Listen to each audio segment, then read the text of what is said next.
Salamünaleyküm, mən bugün yenə sizdə Azərbaycanda nə baş verir?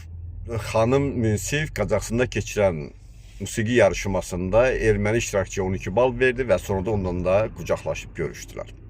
Ölkə gündəminə çevrildi. Nə yaxşı yerdən fikirləşirəm ki, bizim bu siyasəti bizim bəzi jurnalistlərə, aparıcılara verilmir. Təsəvvür ki, bərbad günə qalardıq. Hamı gündəm üçün danışmaq istəyir. Bizə baxanlar var, dost var, düşmən var. Biz nə vaxtsa siyasi dildə danışmağı bilməliyik. Biz hərbi dildə erməni başa saldıq.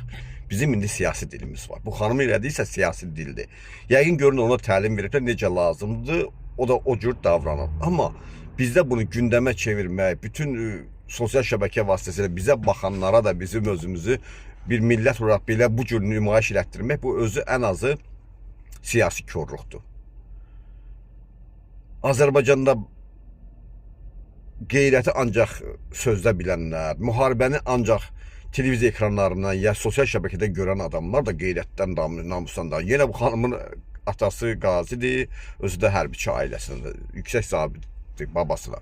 Amma bu adamlar bəzən də şəhid ailəsinin adından, qazi adından təhqirin biri bir qəpikdir. Siz deyin görün, bu erməni ilə bizim müharibəmiz yalnız cəbhə bölgəsində müharibə zamanı oladı.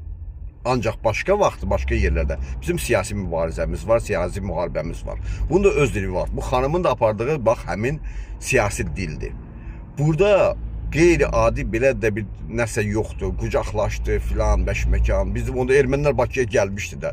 Gedin öldürün də, hala yemək də yeyirdilər, gəzdirdilər. Niyə gəzdirirdiniz bəs?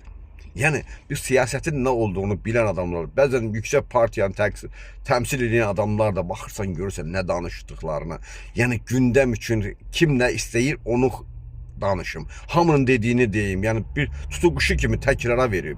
Bəzən də deyirlər ki, siz bilmirsiniz, onlar bizə qarşı təxribat edirlər, yarışmalarda, idman yarışlarında onlar sərsağın bayrağıyla çıxış edirlər. Sizin də bayrağınız var da, Qərbi Azərbaycan cəmiyyəti var. Fotolar, videolar paylaşmaqdan, başqa salonlardan nə bacarırlar? Bəs onların bayrağı hanı?